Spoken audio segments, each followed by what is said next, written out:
Servitization is the move by firms to generate additional revenue by adding services. Now, a service firm can add additional services to their core offer, and a product or goods firm can do the same thing. Now, we've increasingly seen that across the piece, particularly as goods get more expensive or more complex. Firms that provide them add services to support that product or that good. They generate more revenue, and also they support the client, the customer, in creating value with their product or service. Adam Smith, in his book The Wealth of the Nations, spoke about how a nation became wealthier by the export of goods to countries overseas and bringing back goods that we perceive to be wealthy. Now, how that was done was by embodying knowledge within a good that other countries didn't have. So if you think about in the UK, iron and steel making was particularly a skill developed, and those knowledge skills can be embedded in objects. Those could be taken overseas in ships, and gold or spices brought back. That's the nature of trade. Back in those days, sending services overseas wouldn't have been possible, or would have been very dangerous, because you'd have had to send your experts overseas, and sea travel being what it was, they may or may not make it back alive. You wouldn't see them for months, so you actually lose that resource. However, with the advent of modern technology, we can see services being traded around the globe, done on digital platforms, on the internet, or even via call centers. We're exporting our knowledge, our know-how, and it's bundled up in digital technology so that it can be transported at scale globally. When we're looking at Brexit, particularly they're talking about separating goods as a trade deal and service as a trade deal. Given the current view of products and services and the way they've become enmeshed together, this really doesn't make a great deal of sense. Now, I'm not an expert in international trade, but if we look at markets, firms have a domestic and an international market. So if we take, say, China or India, the steel markets, they'll have a very large domestic market, probably as big as Europe, and then they've got the international markets where they're also trying to sell steel. If we then compare that to the UK, as part of Europe, we effectively have a very large domestic market, and then we have the international market. Domestic markets are very useful because when you've got fluctuations in demand in the international market, the domestic market can often support you.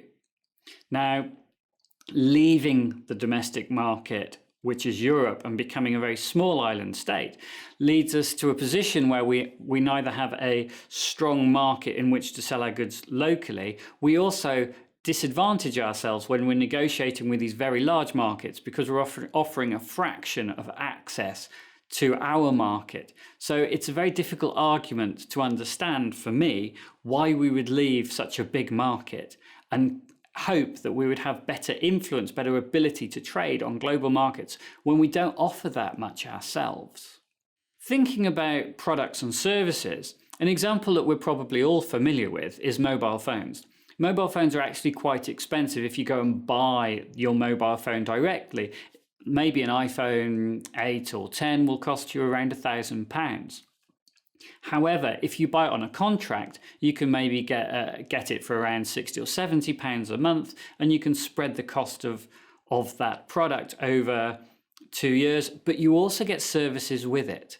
So my mobile phone, I pay a monthly fee, I get the phone itself, and I get the service contract alongside it. It works out slightly more expensive, but I also have insurance cover, and I get my monthly minutes. So it's bundled nicely for me, and I don't have that high initial outlay.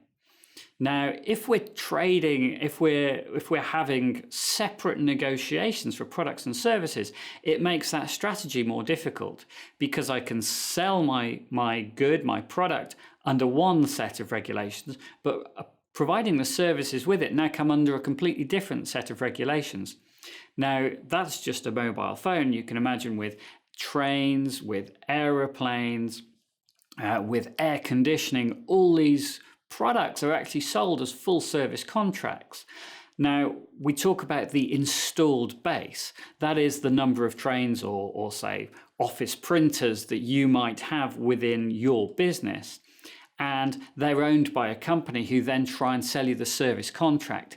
If you're excluded from selling the service, what we've seen in the past is somebody else providing the service then substitutes out that particular product for their favored one, maybe the one they get a better deal with. So if you're excluded from the services market as a product provider, you can lose your revenue because it is the service that often dictates the choice of product. That means you're limited on your strategies and you need much better partnerships. Firms seek to differentiate themselves within a market to gain competitive advantage by providing their product and then services that keep them in the market that support that service. By having a separate product and service regulation, a separate product and service agreement with the EU, we effectively disadvantage firms who are trying to provide products because other service providers will step between them and their customer.